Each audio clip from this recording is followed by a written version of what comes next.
j'étais surpris de voir une polémique circuler sur la question de la suspension du transit des hydrocarbures vers le Mali. De quoi s'agit-il? Je pense qu'il est important de rappeler les faits.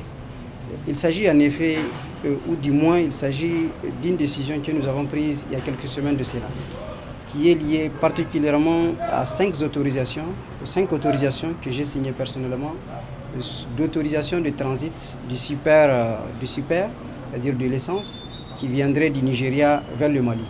Ce sont des autorisations que nous signons de manière routinière. Je les ai signées précisément le 12 août. Comme je précise, il s'agit de 5 autorisations. 2 semaines après, j'étais en vacances. J'ai été interpellé par la SONIDEP qui se plaignait en fait du fait que les autorisations que nous avons accordées compromettent la santé financière de la SONIDEP parce qu'il y avait des reversements qui étaient opérés.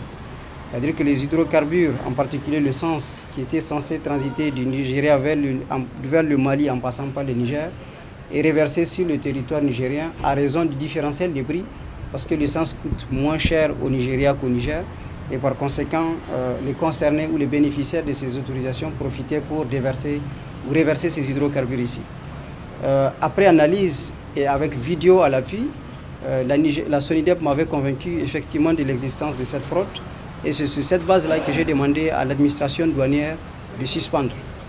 Et l'administration de la douane m'a soumis les 5 lettres de suspension associées à chacune des 5 autorisations que j'ai suspendues le 9 septembre. Vous aurez avec vous en fait les différentes lettres ainsi que les lettres de suspension que j'ai signées le 9 septembre.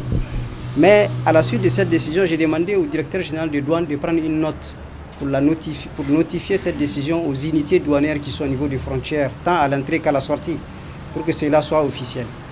Mais il s'est trouvé que à la prise de ma décision de suspension le 9 septembre, nous avions déjà un contingent important de citernes à l'entrée du pays, qui est lié bien sûr aux autorisations que nous avions accordées. Il me paraissait injuste de dire que nous suspendons et que ces camions doivent repartir. Et j'ai demandé à la direction générale des douanes de prendre les dispositions pour les escorter jusqu'à la sortie des frontières. Et à la suite de ça, une fois que nous aurons apuré ce stock qui était déjà au niveau des frontières, nous prenons